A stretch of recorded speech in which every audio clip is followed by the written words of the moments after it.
శేషు, అన్నీ తీసుకున్నట్టే కదా? అన్ని సర్దేసినట్టే సిస్టర్. అయితే మనం మండపానికి వెళ్ళిన తర్వాత అది మర్చిపోయాం ఇది మర్చిపోయామని మన వైపు వేలు చూపించకూడదు శేషు. ఏది మిస్ అవ్వలేదు కదా? అన్ని పెట్టాను సిస్టర్, కావాలంటే మీరే చెక్ చేసుకోండి. ఏది? సరే. బంగారి, చెప్పు వర్షిని. సారీ బంగారి. ఎందుకు వర్షిని సారీ? ఈ ఇంట్లో ఉండే వాళ్ళందరూ నిన్ను ఎలా కష్టపెడతారో అదే విధంగా నేను నిన్ను కష్టపెట్టాను. సారీ బంగారి. అదంతా ఏం కాదు వర్షిని, వదిలే. నువ్వు వెళ్ళి రెడీ అవ్వు, టైం అవుతుంది కదా. శేషు.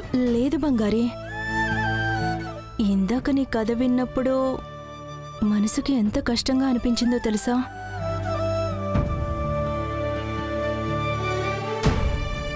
నువ్వు ఇంటికొచ్చిన టైంలో నువ్వంటే నాకు అస్సలు నచ్చేది కాదు. అందుకే నీ మీద చిరాకు పడేదాన్ని. నిన్ను ఈ ఇంటి నుంచి పంపించేయాలని కూడా ఆలోచించేదాన్ని. కానీ నువ్వు అన్నిటినీ తట్టుకొని అందరికీ ఎంతో సాయం చేస్తూ వచ్చావు. అందరికీ మంచి మాత్రమే చేశావు. సారీ బంగారి. హే, ఇట్స్ ఓకే వర్షిని.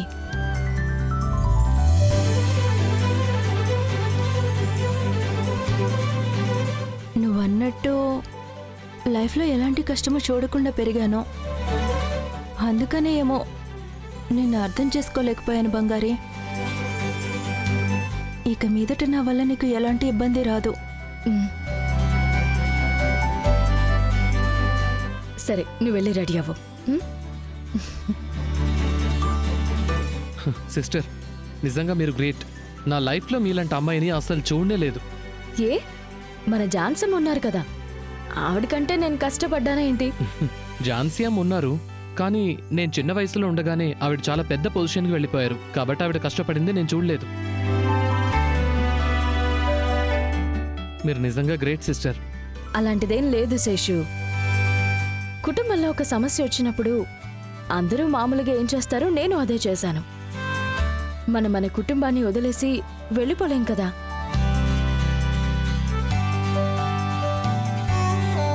సరే సరే, ఇక్కడున్న బ్యాగ్స్ అన్ని తీసుకొచ్చేసాయి. మండపానికి వెళ్ళాలి. సరే, ఓకే. అన్నీ సర్దుకున్నట్టే కదా వదినా? వెళదామా? టైంకి వెళ్ళిపోదాం వదినా. వదినా ప్లీజ్ వదినా, మీరు కొంచెం నార్మల్ అవ్వాలి. మీనా, మనం అనుకున్నది ఏదీ జరగడం లేదు. అన్నీ చేదాటిపోతున్నాయి. ఎలా నార్మల్ అవ్వమంటావు చెప్పు? నా కూతురుతోనే రవికి పెళ్లి జరుగుతుందని ఎలా నమ్మకం కుదురుతుంది నాకు? వదినా, నేనిక్కడే ఉన్నాను కదా, నన్ను నమ్మి రండి వదినా. మనకి ఇంకా టైం ఉంది. సరే రండి వదినా, బయలుదేరదాం. మీరు కొంచెం తొందరగా రెడీ అయ్యి రండి. సరే సరే మీనా.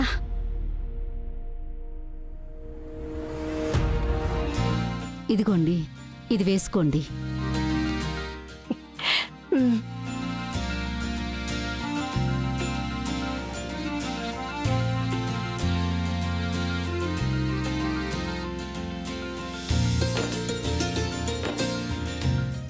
అక్క, నన్నెవరూ కనిపెట్టలేరు కదా? దానికి 1% కూడా ఛాన్స్ లేదు. ఎవ్వరూ నిన్ను కనిపెట్టలేరు. ఇలా చూడు, ఫంక్షన్ అయ్యేంత వరకు నువ్వు మండపంలోనే హాయిగా ఉండొచ్చు. నేను నీ పక్కనే ఉంటాను. ఇంకేం కావాలి? రవి బాబు, మా అమ్మ ఒకవేళ ఈ ఒక్క పూట మేనేజ్ చేస్తే చాలు. చూసుకుందాం జయ, నువ్వు ధైర్యంగా ఉండు. తోడ పుట్టిన వాళ్ళు చేస్తున్నట్టు నాకెంతో హెల్ప్ చేస్తున్నారు. ఈ జన్మలో మీ మేలు మర్చిపోలేనక్క. అలాంటిది ఏమీ వద్దు, వెళ్దాం పదా. రా బంగారీ. జాన్సమ్మా, బయలుదేరదామా? అమ్మా ఒక్క నిమిషం వచ్చేస్తాను.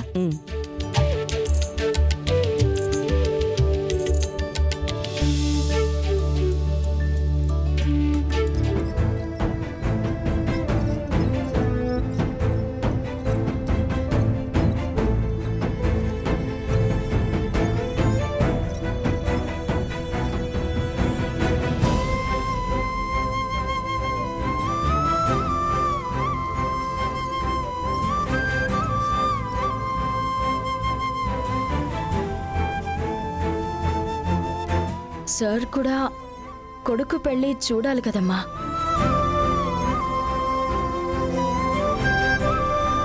బంగారి, రవి ఎక్కడా?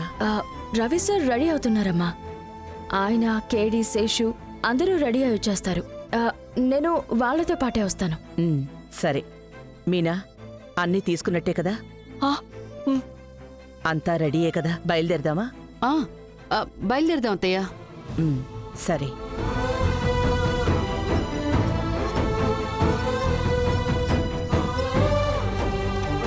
ఏమండి, మన అబ్బాయికి పెళ్ళండి.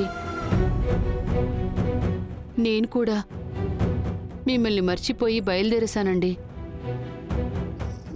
నన్ను క్షమించండి.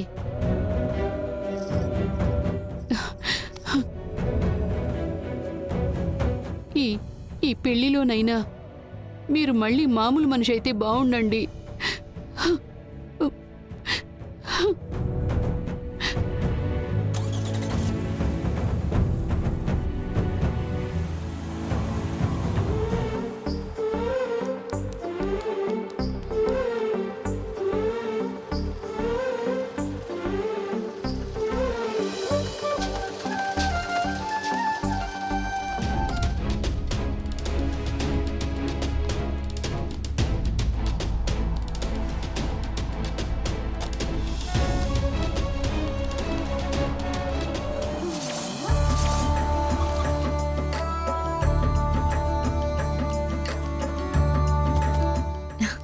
జాన్సమ్మా, రండమ్మా.